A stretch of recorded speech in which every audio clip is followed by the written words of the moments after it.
with my birthday coming up, I think I don't really care about my birthday anyway. It's just like any other day. But if you heard recently, they're going to make it Kobe Day. Your birthday specifically? Yeah. 8/24. It was just 2 of his old jerseys. I'm sure any other fuckers out there would be like, fuck. It's like, oh, nah, fuck it. That's awesome. I mean, I think that's pretty cool. Yeah. Yeah. I mean, I always kind of liked Kobe. I don't watch basketball like as a activity of my life, but yeah, Kobe with this number 24 on his back, I was like, hell yeah. Yeah, what a specific coincidence. Yeah. And like I think it's a little different from most other holidays because other holidays require like a national celebration and people get off of work and people gift other people. But it's not like you'll be gifted less because it's Kobe Day. Mm-hmm. So if anything, it only raises more awareness for your birthday. Yeah. You know what's really weird? My mom, even like I think a month ago, she asked what I wanted for my birthday, and I just said, I'm fine. And she's like, what's with you kids? I was like, what do you mean? She's like, yeah, I don't know if it's because you were raised in America, but you guys just don't want anything for your birthday. What do you think about that? I mean... I don't know. I never really thought about it. This is the first time I'm hearing it. Yeah, so. No. I asked her too. I was like, "What? Did you get stuff for your birthday?" She's like, "No, it's just an Asian thing to celebrate your birthday." I was like, "Oh, well, I mean, it's also an Asian thing for age to be a specific thing." Yeah, but I mean, I think that's you specifically, maybe, because I know that my aunt said the same thing too. She's like, "Oh yeah, my your cousins don't want anything either for their birthday." Oh. And she's like, what the fuck? Well, I mean, I know as far as I go, I only want experiences for my birthday because there's not really many material things that I want. I think when I was a kid, a lot of video games and toys and stuff were nice. But growing older, there's not really much that I need or want because that my parents can provide for me, right? So if it were my birthday, then, I mean, what I spend all my time podcasting and working and activist stuff for the city, right? And trying to get laws pushed through and stuff.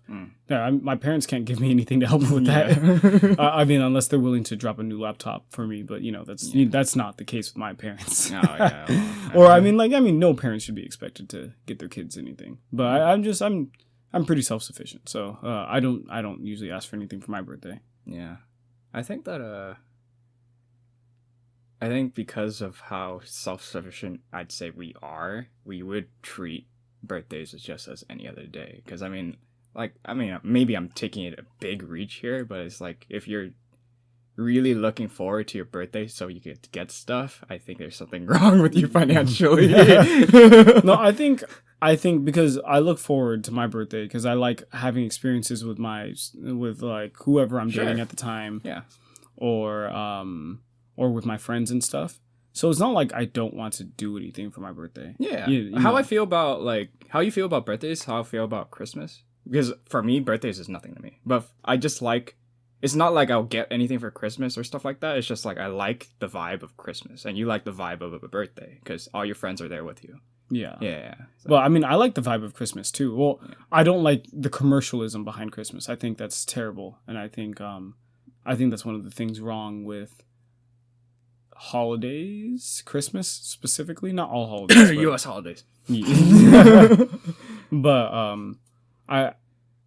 I like the vibe. I like the fact that everyone or all the stores dress up or not. You know what I mean? They decorate.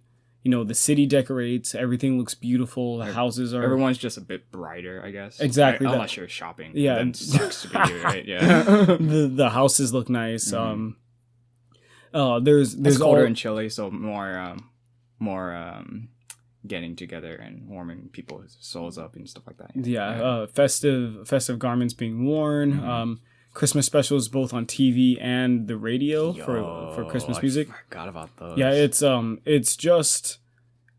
a nice feel.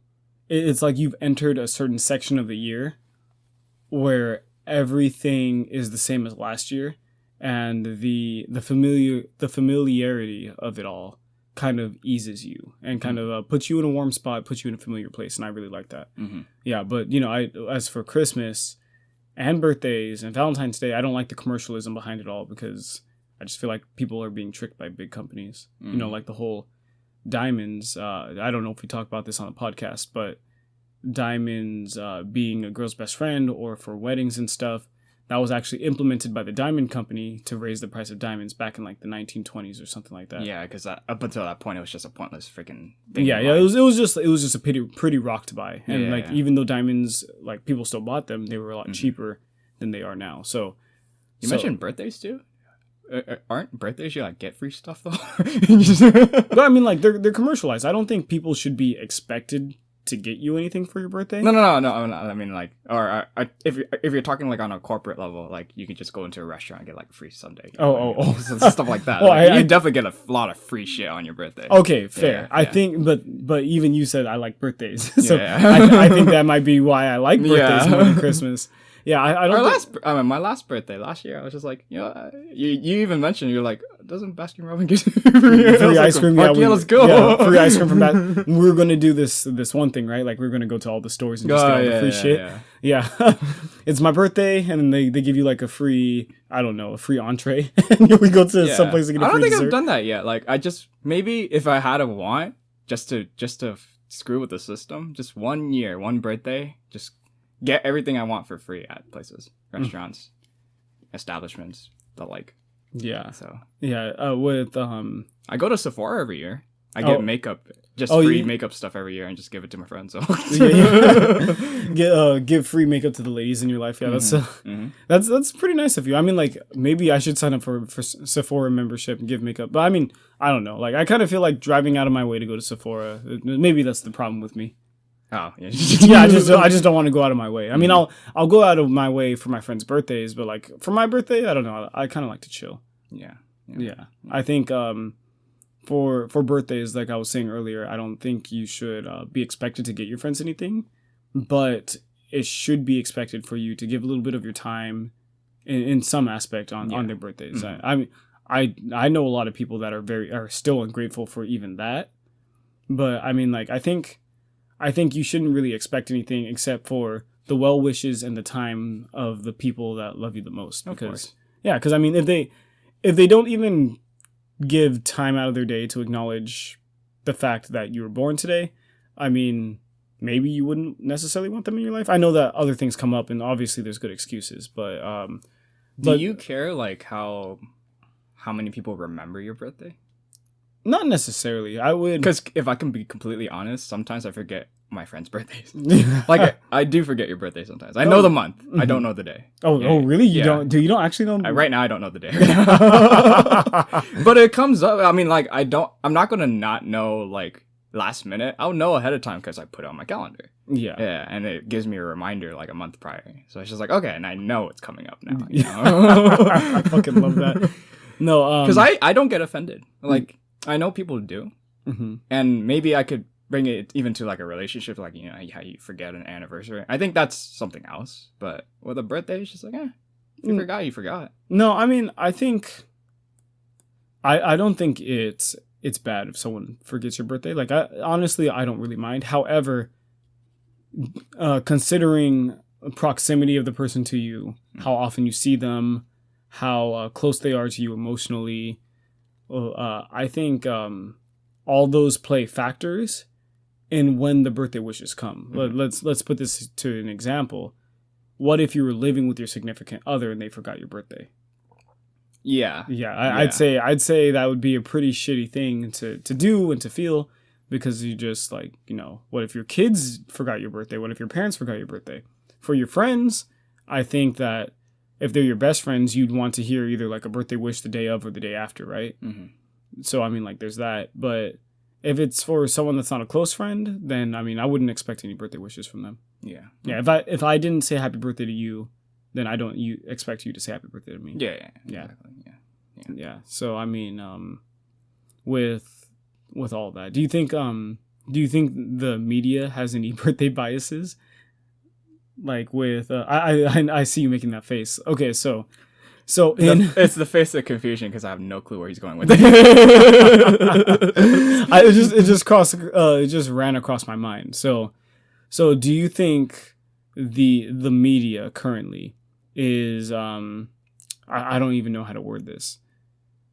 So okay, let me take a step back.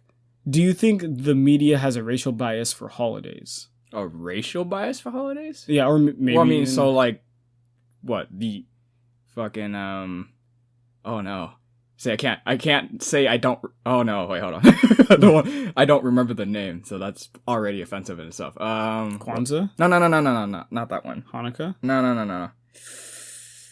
The one with green. A lot St. of green. Patrick's Day? Yeah. Technically, it's Oh, for the Irish. okay, all right then. Technically, so I mean, it is racial, not in a bad way. Oh, okay. And With you just said Kwanzaa for the Jewish population, so yeah. Yeah. So, I mean, I kind of feel like with Kwanzaa, not Kwanzaa, with St. Patrick's Day and Cinco de Mayo, they can be a little whitewashed because I know that with my Hispanic friends, they're just like, well, we don't celebrate Cinco de Mayo. Mm-hmm. I mean, that's with my close circle. There might be some Hispanic people out there that do. Yeah, there's two schools of thought with that one. It's just like there are those that and this is just coming from me. Don't at me, but there are definitely those that don't celebrate it because it's a almost American made type holiday, and there are some Hispanics just like, hey, if they're celebrating, I'm celebrating with them. Yeah, I get you. Do you think that would be the difference between like the Trump supporting Hispanics and the non-Trump supporting Hispanics, or do you think that's just a maybe that's a reach? Maybe. That's a reach. Yeah. I mean, it probably is a reach. Honestly. Yeah. But if that's what you mean, then yeah, I could agree to that, and I think that's why we have holidays that we try to make known. So like Juneteenth. There's Juneteenth. There's September 18th, which is the Hidalgo Day. Mm-hmm. There is Liberation of Vietnam, April 31st. I hope people remember that one. That's pretty good. I didn't even remember that, so thank you for letting me know. Yeah. But I think now that I'm like opening it up a little bit more, I think that holidays, because I was just kind of pitching the question out there just because like, we're just shooting the shit. But I'm starting to think, holidays do kind of have a racial tint to them just because the nationally recognized holidays here aren't usually holidays outside of the Caucasian norm, right? Mm-hmm. So yeah, we do have Martin Luther King Day, and I'm very happy about that. But I kind of feel like Christmas is celebrated as Christmas and not Hanukkah or Kwanzaa outside of those communities, because of course the Jewish community with Christmas, like we've always had this problem with Christmas because there's those that religiously partake to it that get offended that we just say happy holidays. Yeah. So maybe that's not so much racially profile or racially tinted or whatever. Yeah, mm-hmm. But I mean, yeah, I agree with you. And you know how I feel about 4th of July. Yeah, but I mean, but where I was going with that is, but we don't recognize other holidays like Juneteenth as a national holiday. Mm-hmm. Like you'll hear a lot of events going on, and can you remind the viewers what Juneteenth is? The liberation of the slaves. Mm-hmm. So on June 19th, with slaves being liberated, and I believe, was it ratified on that day? Specifically, the 13th Amendment was ratified. So with that being the case, you would expect Juneteenth to get the same celebration as the 4th of July because that's American Independence Day. But the ethnic groups over here in the United States did not gain independence on July 4th. So July 4th doesn't have any weight to it, like to the ethnic groups, and we're expected to treat it as such. We're expected to treat it like, oh, this was the day that we gained independence too, even though it wasn't. And Juneteenth ended up being the one where blacks gained independence, but yet that's not a national holiday. And the liberation of Vietnam, I feel like all of these, if not established as national holidays, should be talked about in mainstream media so more people can get off of work to celebrate those holidays with their family. Okay. That just reminded me of a clip I saw many years ago. It was someone was interviewing Morgan Freeman, Yeah. the man that sounds like God, and they asked him what you're gonna do during Black History Month. Black History Month, Mhm. and he's just like, I don't celebrate that. Mm-hmm. And they're just like, why? And he's like, U.S. history is Black history. Oh wow, I've never thought about that. You know, I agree with him and I don't agree with him on Okay. that. Yeah, I knew you were gonna say that. So why don't you explain that? So the U.S. history is Black history because all art forms in the U.S. originated from Black culture. Music, Yeah. jazz music, barbecue. Yeah, Yeah, exactly. yeah. Most cuisines, if not borrowed from Creole. Yeah. yeah, most cuisines, if not borrowed from other countries directly, came from Black culture created here in the United States.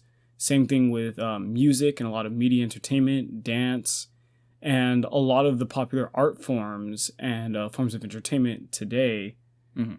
were all created by either like slaves or people trying to express themselves during an era of Jim Crow laws or subjugation under laws, stuff like that. So Yeah. so the U.S. history is Black history. so U.S. history, by definition, is Black history. However, in the history books, we learn specifically about white history, and it has a racial tint to it, just because I didn't know the person that created the air conditioner was Black.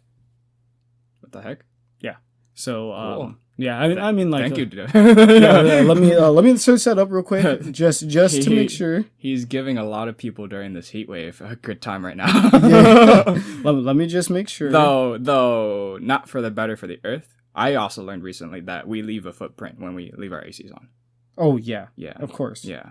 I didn't know that. I thought we were just wasting energy like every normal thing, but we do more than just that by leaving our AC on, which I told you that now recently I have trouble sleeping sub 70 degrees. It needs to be lower than that. So right at the hour that I go to sleep, I turn the AC on just so my body can be comfortable, and then turn it off.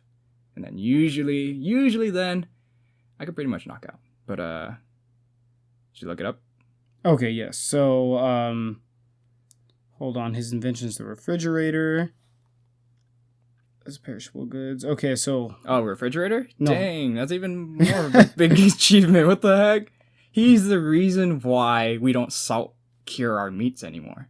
Because of him, all of our shit comes out fresh. okay, so I was wrong Okay. because the inventor of the air conditioning is Willis Carrier, while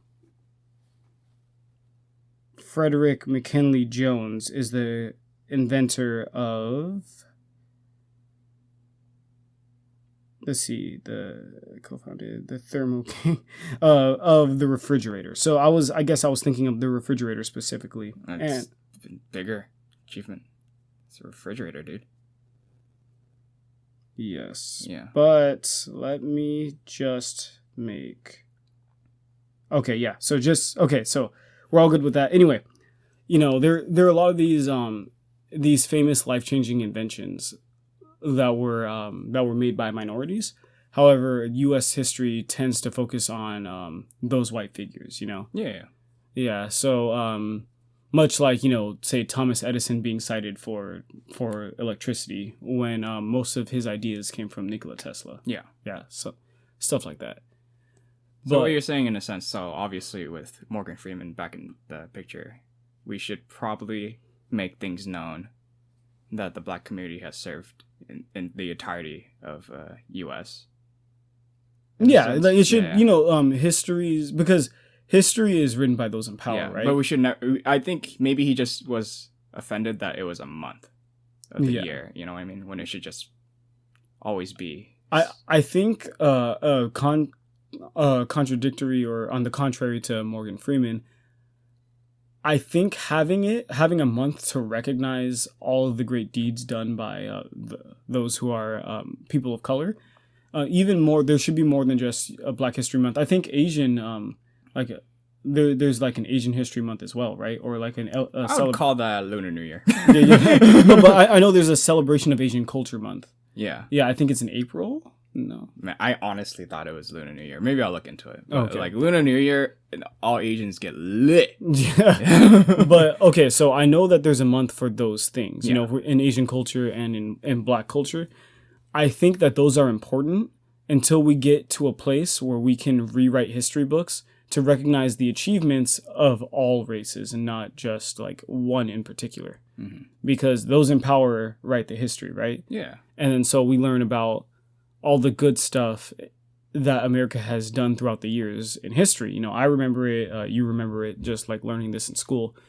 But, you know, I think that a big part of that is learning where the system fails and learning the mistakes that America has done. Because we learn about the mistakes that other countries have done in their political sectors of government, but we've never talked about the mistakes in the American government. I think they covered Jim Crow as like a couple of pages or maybe a chapter. Mm-hmm. But you know, there should be more than just a page of a textbook for slavery. Yeah. In the American history books, you know, slavery.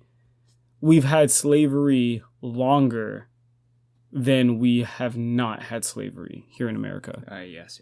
Yeah, It's so a big percentage compared to exactly. So like maybe the American history book should make up that percentage. Mm-hmm. And you know, I feel like this conversation is being very racially guided right now, and it's funny because that's not the path I wanted to take it on today. Yeah. But I'm just feeling that way as far as holidays and history and learning and Morgan Freeman. Yeah, things tend to go that way. I told you that one day. I mean, I was pretty biased myself when I was telling you this too. I was just like, you know, with all the music that we have in the U.S., it was all created by people of color first before it was, for the lack of a better term, whitewash. Yeah. So we got jazz, and then that turned into popular music, which I think is still one of the most biggest insults to that genre. But jazz turned into popular music. Funk turned into disco. And rap turned into the hip hop we have today. But it's more than just that, because rock and roll too. Oh yeah, rock and oh man. Yeah. I mean, like, you forgot about the biggest one. I totally forgot about rock and roll. Oops. Yeah. It's not like I studied music or anything. Yeah, and rock and roll. I think rock and roll had such a big opening to transcend many decades and turn into many different genres too. So rock and roll is pretty goddamn cool. Yeah. Hip hop, I think, is still predominantly people of color. Jazz. I mean, let's be honest. If we didn't have jazz, we would have old movies. You know what I mean? Mm-hmm. Disney's all jazz. And who would you say as the creator of rock and roll? Buddy Holly, or people say Buddy Holly. People would also say,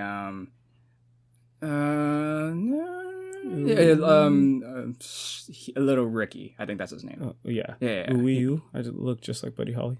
Weezer. Weezer is my favorite band. Yeah. But they do say usually that it's Buddy Holly or no Ricky? the other Weezer. No, stop it. It started with Chuck Berry. Oh, okay. Chuck Berry. Yeah. Berry be good. Yeah, Berry be good. Yeah. Did you say he was like a notorious woman beater? I don't remember. If I learned that back in school, then that's something that I've lost from my memory. Dang. Oh no. It was with my old friend. We always talk about an artist, and then the first thing we'd say is, "Was he a woman beater?" It's like, oh dear, he was. Shit. Yeah, you got fucking Elvis Presley changing up the scene though, making it whitewashed for everybody. Yeah, it's crazy because he was such a big deal, and music wouldn't have went down its path if it weren't for him either. So we had to give him that achievement. However, he's a piece of shit. Yeah, exactly. I mean, there's a difference to taking this.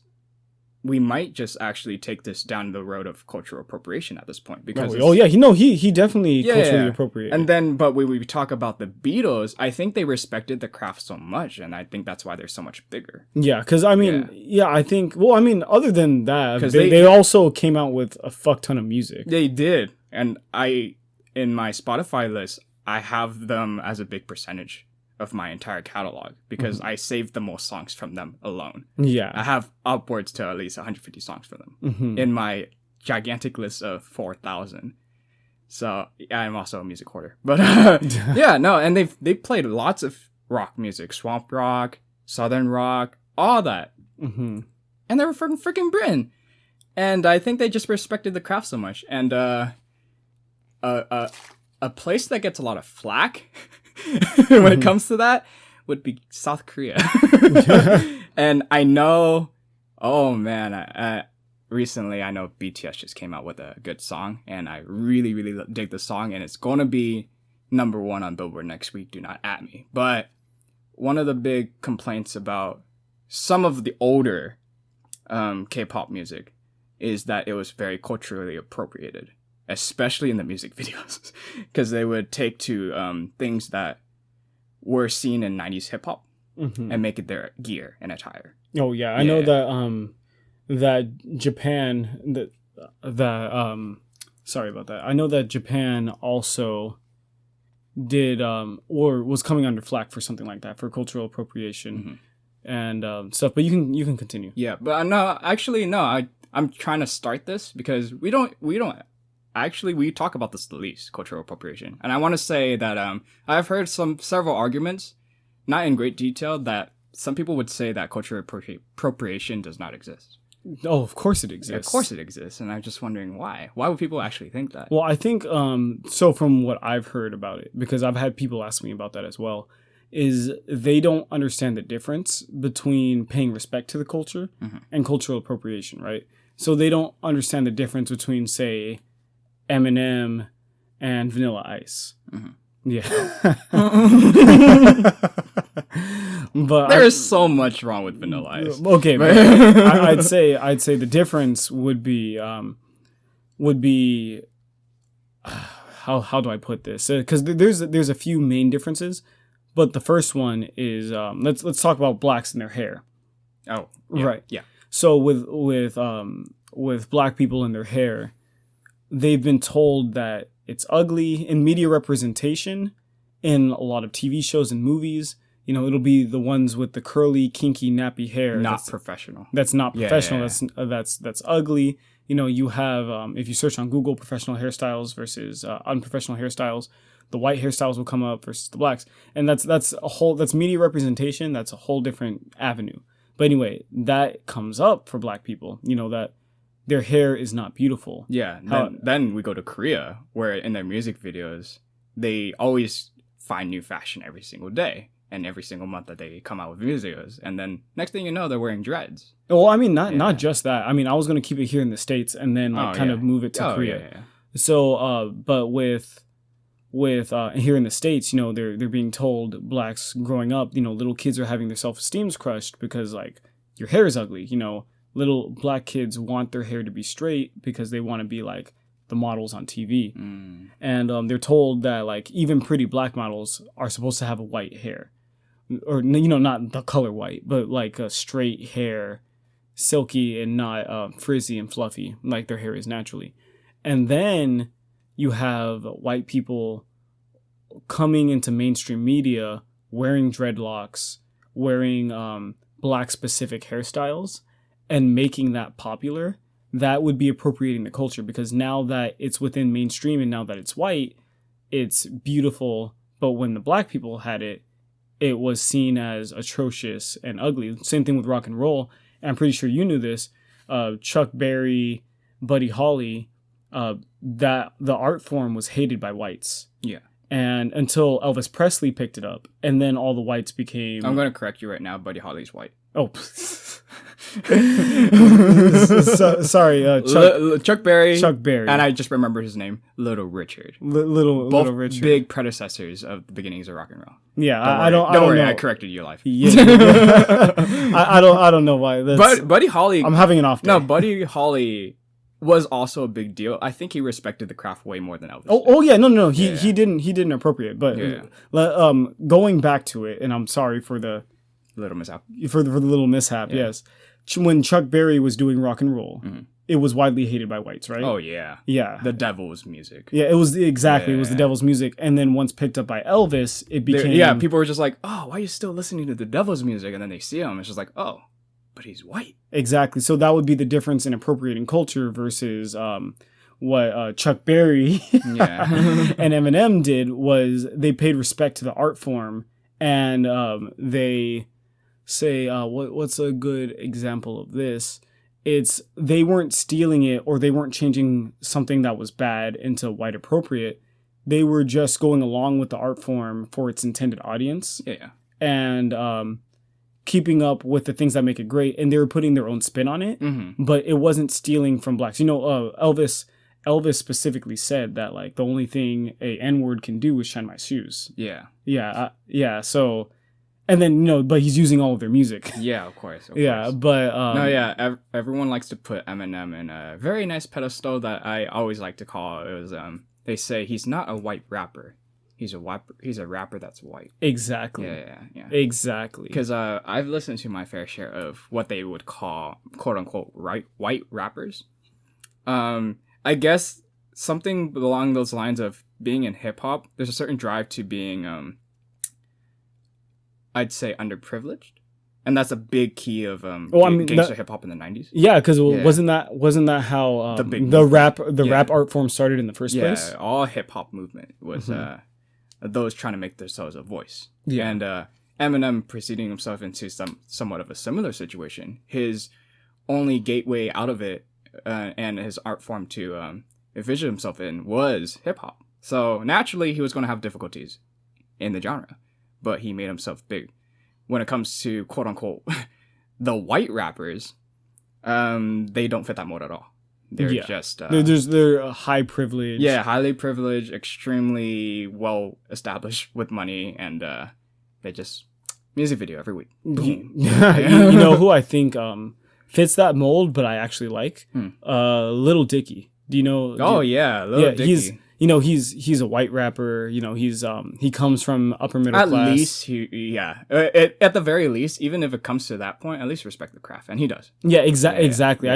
I think that's the biggest difference between cultural appropriation and just like respecting the craft is respecting the craft. I don't know what the other word I was using was, but I think the biggest difference to make it not a cultural appropriation is the fact that you respect the craft. Even in Little Dicky songs, he says like, yeah, but like I'm gonna hit the niche market of people that don't agree with your raps, and then they might agree with mine. But like the fact that he's still paying respect to the rappers before him, is important. And then I've seen, I guess one of the arguments for people to claim that cultural appropriation doesn't exist is the argument that people don't necessarily, the wrong people are claiming so. So, for instance, Avril, I don't know how to pronounce her last name, Avril Lavigne, she did that, she was a very punky girl rock. She did a song that had to do with Hello Kitty, and it was a very weird Japanese J-rock song that I personally do not like at all. And people claimed she was extremely appropriating Japan. And then later on she said, I got permission, right? You know what I mean? And who was the one appropriating or claiming appropriation? People that aren't even Japanese. Yeah. You know what I mean? That's true. Yeah. So what do you feel about people that try to bring an underappreciated or underrepresented art form to the mainstream media? Do you feel like that should be done by someone of that original culture? Or do you think it's okay for someone of a different culture to bring that to mainstream media to draw attention to it? Yeah, the parallels are hard to really say, and I think I can also put another. I'm a guy with examples, but I remember the creator of Taco Bell stole the recipe. From like a taco, place, like a taco stand, place right? Across the street. Yeah, and when given an interview later on, the people across the street just said, it is what it is.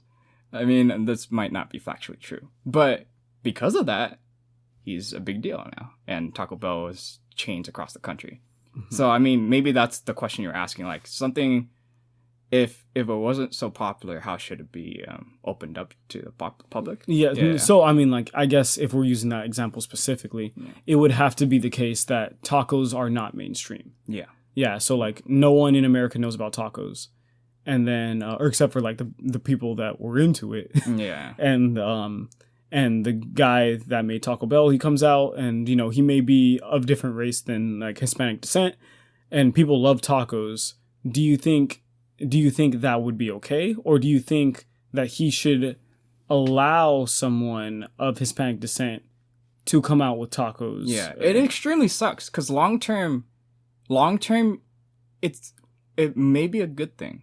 Because I mean, again, look at Elvis Presley. Everyone loves his music, I guess. I mean, I do too, but he was responsible for a lot of music's evolution. So while he did steal, which is kind of fucked up, he did make a big deal in music.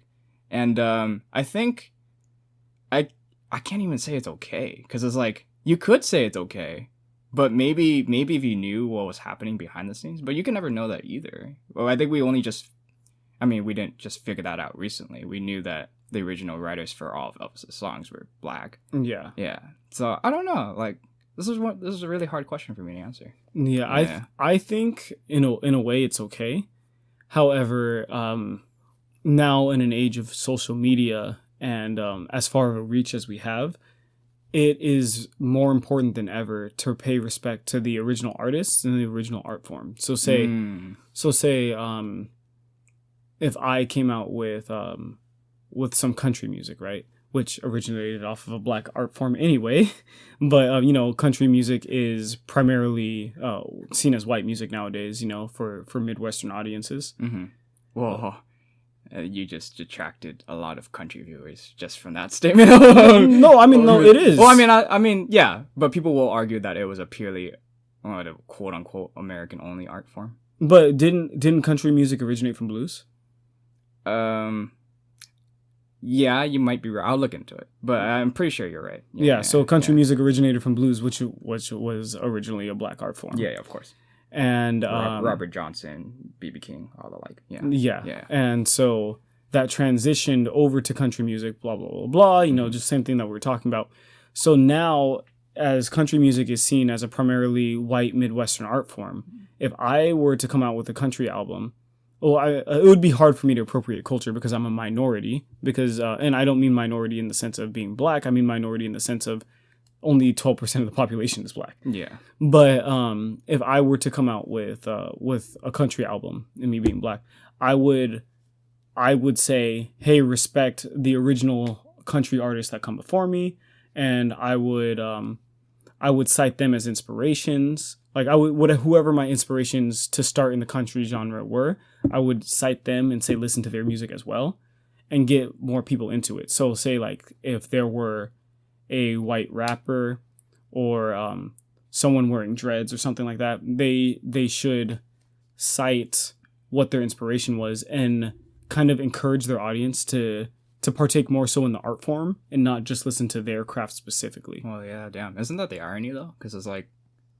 if country came out of blues, a purely black art form, and I know these days it's actually really hard for a person of color to be in the country music scene, except for Lil Nas X, which he did a fantastic job melding himself into that field.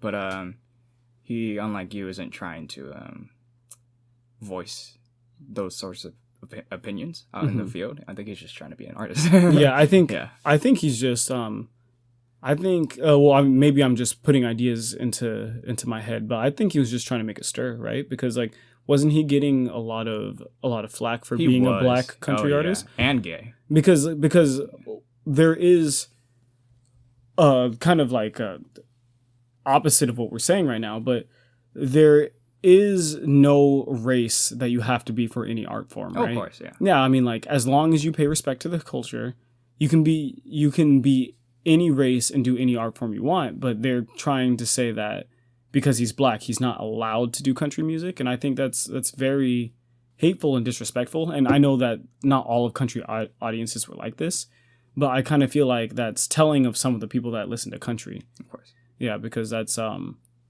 why would they have a problem with him being specifically black? You know, why is that an issue? It's just always been an issue, like everywhere. Like soul, once again, purely black art form. If it's a white guy singing it, oh, how should we market this? Just put Blue-Eyed Soul on it. No, wow, I didn't know that. You didn't know that? The Righteous Brothers. Oh. Yeah. Blue-Eyed Soul. Okay, but I mean, like... Hall & Oates. Hall & Oates. Oh, yeah. Wow. Yeah. But I mean, even in those art forms, I feel like mostly...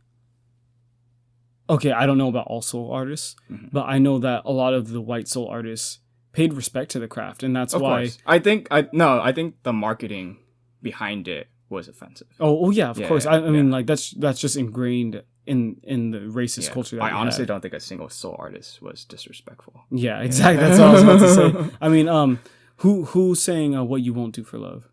Bobby Cadwell. Oh yeah, Bobby Cadwell. I mean, I think is it Caldwell or Cadwell? One of those. I don't know. Yeah, and it's Bobby. And I'll call him Bobby. I know exactly where you're going with this. A lot of people listen to that song and think he was black. Yeah. I saw the comments going down that video because I just wanted to listen to it one day, and then someone on the bottom said, "Oh, he's definitely invited to the cookout." But I mean, like, so you have that, and they appreciate that there's someone of another race, like, not only enjoying and paying homage to the art form, but for performing so well in it, right? You know, they recognize that he's not trying to appropriate it. They recognize that he's just trying to be a part of the community. And then you have a closed off community saying someone of a different color is not allowed to perform their music. Yeah. And so I think that's where a lot of people misconstrue cultural appropriation, is we need to all be on the same page with that. Yeah. And so, like, and it sucks because, like, they're trying to infiltrate other markets, but, you know, in this instance, they don't want people to infiltrate their markets, as, you know, they don't want someone coming in singing country music, but or having black NASCAR drivers, because I'm pretty sure. Oh yeah, that's also a big deal. Yeah, but I mean, that situation was taken care of, so he's okay. As of right now, it wasn't a noose. It was in a noose shape, but it was. Wait, what are you talking about? So there was a black NASCAR driver. He's the only black NASCAR driver. Oh. He found a noose in his garage. Oh, I remember that. Didn't they say it was fake? No. So or not fake? So the noose was a door pull, you know, like to pull down the garage. Yeah. However, it was fashioned in the shape of a noose, and the FBI did recognize that, and they did put that in the report. Oh. They're saying that it was a door pull for sure. No matter what, you know, the FBI said that it was a door pull. However, it was fashioned in the shape of a noose, which is unusual. That is kind of unusual. But I mean, like, they're saying that it was there before. Yeah. So I mean, like, he's fine. It's off the hook. But I mean, there's a lot of people that were getting upset about that, and I know. Like, I see the school of thought on that. It's just like, oh, you're just making a scene. Exactly. But the thing is, and you know, even President Trump told him that he should apologize to NASCAR. However, the thing is, he wasn't even the one that reported it. And NASCAR decided, was the ones to take action on it. Okay. Yeah, you know, he, from my knowledge, didn't want anything to do with it because he wasn't the one that found it. He wasn't the one that reported it. He wasn't the one that rose all the awareness on social media. And yet he's the one being told to apologize, and he's the one being told that he's wrong. When, you know, they shouldn't have so many barriers to entry to enter an art form that's not typically his race. Yeah. You know, they shouldn't, if he's the victim in this scenario and he wasn't even the one that caused the commotion, why is he expected to apologize? You know, that's like telling a woman who's been attacked to apologize for being attacked, and that's not fair. You know, it's, if she personally felt attacked, then she should not apologize. Especially, what if that woman got attacked and someone else reported it? Oh yeah. Yeah, and then it turns out that she didn't actually get attacked. It was just her friend playing a prank on her, right? And they're just like, "Well, Becky, we want you to apologize." Like, why the hell should she apologize? She didn't report it. She wasn't the one that called the police. Yeah. Damn, it was a prank. That fucking sucks. What an extreme example. I think you're getting hung up on the wrong details. I get invested in shows easily, so you could tell. It's just like, damn, that was a hard prank. Like, that never happened though. Yeah. So, but I just think that and those kind of barriers to entry are important to notice as far as like cultural appropriation or paying homage to whatever art form, sport, or any. And you can't help other countries too. Like, I mean, I really love K-pop, and in a certain sense, they're just not aware. I know some of them get flack for blackface, which is like, Jesus Christ. Oh, so okay, hold. I actually I was doing a lot of research on black caught up on blackface. Dude, shut the fuck up. I was doing a lot of research on blackface in Asian cultures. Yeah. And the reason for it is actually kind of funny because you'll see a lot of blackface in anime. Yeah. And stuff like that. So blackface is fucking terrible. I'm going to go out on a limb and say this right now. In American culture, if you're doing blackface, fuck you. Blackface was created in American culture to make fun of black people and paint them as villains, because the very first film in America, The Jazz Singer, was it The Jazz Singer? Yes. Okay. And that had blackface. Yeah. Yeah. No, I was thinking of the other one. I'm sorry. You're right. No, the first film with sound. The first film with sound. Thank you. Yeah. It was. Do you know what it's called? I don't know. Give me just a second. You're good. Also, now that we're on that statement of media, fuck The Birth of a Nation. That movie can... Oh, The Birth of a Nation. That's what it's called. That's not a... No? That's not the first film, though. Hold on. For sure. I know for a fact. I just know The Birth of the Nation was one of the most controversial films that ever came out of American history, because before then, the Ku Klux Klan was like a member of 100. And then after that film came out, now it's everywhere. Okay. So good job. Okay, no. So you're right. The Birth of the Nation is not the first film. Yes. It is one of the first films. Yeah.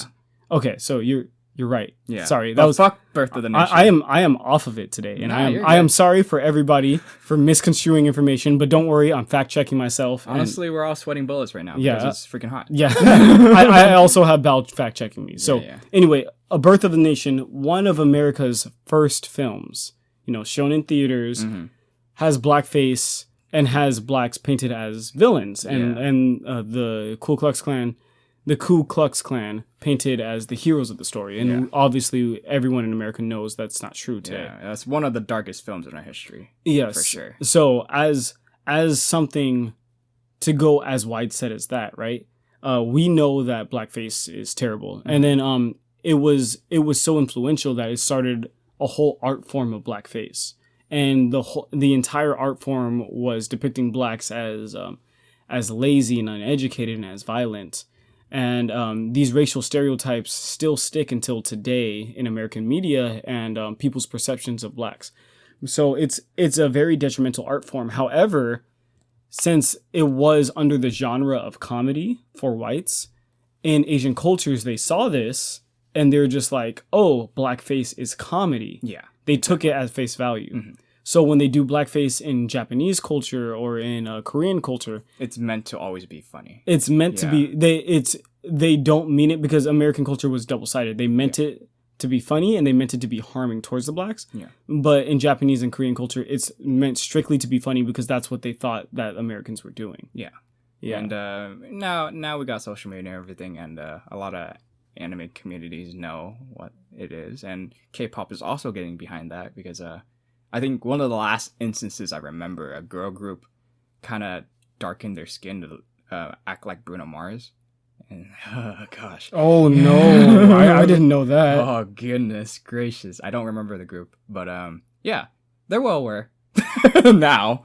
They're definitely well aware now. So I mean, at some price, cultural appropriation, if you know about it and you disrespect, that's bad. But there's just some people that just aren't well informed. Don't know. Yeah. And if you don't know, now you know. No, but no, if you don't know, you don't know. Yeah, exactly. Yeah, but I think so some people just can't get offended, I mean, a certain group of people just can't get offended so easily. It's just like, just tell them, hey, what you're doing is wrong. There's no need to cancel them right away. Just say, hey, do you know what you're doing? Well, on that, I Yeah. saw when I was earlier, I mentioned that I saw this video about in Japan with cultural appropriation. Mhm. And they were saying that Japanese people are appropriating black art styles and black like fashion with baggy clothes and dreaded hair and graffiti, stuff like that. And so when they're asking the people over in Japan whether they think that they were appropriating the culture or why they partake in the culture, the people would respond, I just think it's cool. I just think they look cool doing it. So I mean, if that's their only reason for it, I personally don't think that's appropriation. I personally think that they're just partaking in the art style and they just like it. Yeah. Because no art style belongs to any group of people. Yeah. However, if it is important to recognize that where it came from, where, blues, rock and roll, some fashions, some types of food, some types of dances, or most types of dances. Yeah. Like it's important to recognize where all those things came from to grow recognition and pay homage to those people. Yeah. So I think if we see something like this in your everyday street, just know, for one, take it at face value. Maybe they're not well informed. And if they're disrespecting, I'm pretty sure you'll be able to tell. Yeah. Well, is this the fucking South Park hour? Like at the end of the show, it's like, yeah, guess what we learned today. I'm just kidding. God. No, I'm just kidding. But yeah, like I'd say that's fair. I think that anyone listening may still have questions about it, but I think it's a sticky subject. Yeah, it is a sticky subject, but as long as you know the basis of like where they're coming from isn't from a hurtful place or trying to take advantage in a situation in culture, then like they're just kind of having fun with the art style. Yeah, as long as they're not trying to just straight up steal it. Yeah, and we take a full circle to like Cinco de Mayo. Obviously, one half says, "Hell no, I'm not going to celebrate it," but the other half is like, "Well, if they're having fun, fuck it." Yeah. Yeah. I guess. Yeah. Yeah, but I mean, I don't know. Like, I'm not Hispanic, so I can't really talk on it. Yeah, and I can't say that too because people have fun on 4th of July, and I fucking hate it. Oh, so, well, I mean, I just hate 4th of July in general. Yeah. You can call me unpatriotic if you want. Yeah. But fuck that shit. A dog's ears matters. Fuck all you motherfuckers that shoot out fireworks. There are too many scared dogs out there. Too many fireworks. I think 4th of July is an annoying holiday. Yeah. At the base level, it's an annoying holiday. Yeah. At a systematic level, it's one of the worst. It's repressive. Not repressive, oppressive. Yeah, Sorry, yeah, that was me using the wrong terminology. I'm off today. It's hot. I'm sweating balls. But Would you say was your favorite holiday? My favorite holiday? Fuck, my birthday. No. Mine's coming up. No. No. Funny enough, you're gonna laugh at this, but I think my favorite holiday is Thanksgiving. So I don't agree with Thanksgiving. As we talk about cultural appropriation. Yeah, no, I was just like, wait, hold on. Wait a second. I smell hypocrisy. Yeah, so Thanksgiving at its basic form, everyone's getting fat that day. Yeah, no, I like Thanksgiving because the holiday is uncommercialized. You don't buy people gifts for Thanksgiving. At its root, you go over your family's house, you get the day off of work. I'm sure the turkey companies are making a fuck ton of money. True. Okay, but you go over like family's house, you get the day off of work. Yeah. And it's just a holiday about spending time with your loved ones. You're forced to have dinner with your family. Fuck you. You're going to sit at this dinner table and you're going to like it. Yeah. No, but it's just a holiday where you're prompted to spend time with your loved ones. The holiday may have some terrible roots. And of course, I don't agree with that. And that's, I guess we're running out of time. So that's a topic for a different video. Okay. Because I really feel like the tarnished nature of Thanksgiving, like once learning about it, it's past. It's sad and it sucks. Yeah. But right now in America, Thanksgiving is about just spending time with your family, spending time with your loved ones, your friends. There's Friendsgiving and stuff, and I really like that. Not only that, but everything. I think it's underappreciated because like people just kind of skip over. It's like Halloween and then it's like Christmas.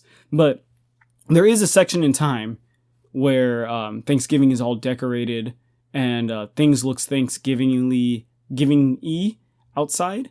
And there's like TV specials on. Oh man, I knew I asked him this not knowing, but now I know why he likes Thanksgiving so much. He loves the fall too. Oh yeah, exactly. There's a specific show that he freaking loves to do. Over the Garden Wall. Yeah. But that I was about to get there. But you know, there's TV specials on for Thanksgiving, and then like outside. I'm going to get a little spiritual here, or a little scientific, a little spiritual.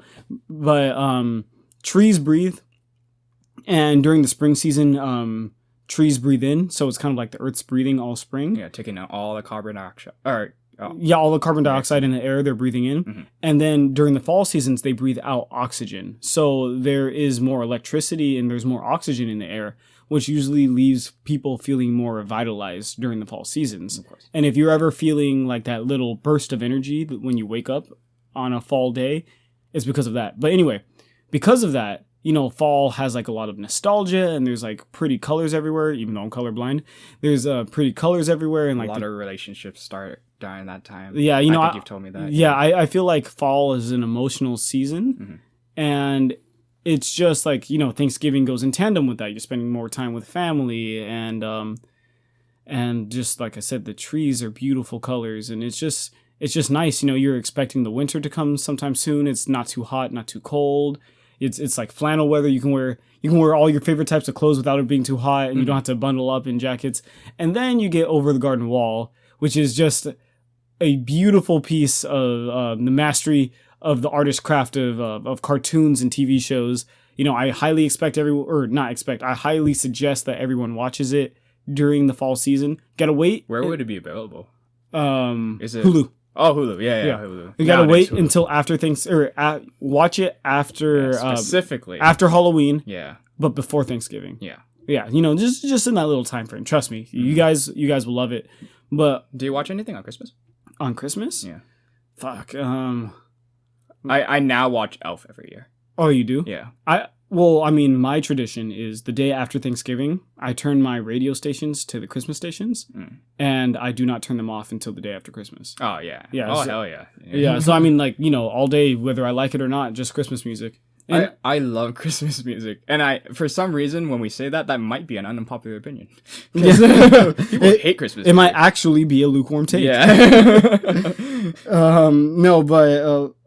I think as far as TV shows go or movies, fuck me. What is a... I know I watch Christmas movies, but... I've been trying to get at watch a new one every year because there's a lot of holiday movies that I haven't seen. Have you seen Bad Santa?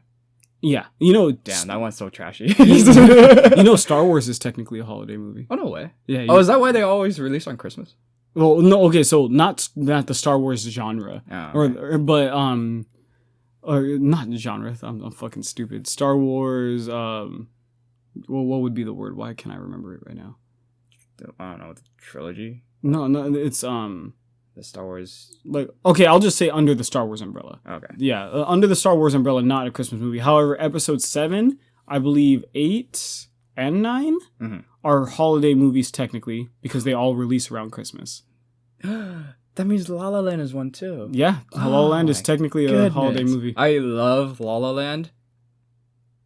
If we had a podcast episode about that, we'd talk about it forever because the storyline. Yeah, we'll have a La La Land specific episode. Bring your friends. Yeah. It'll be a hootin'. Yeah. Yeah, fantastic soundtrack though.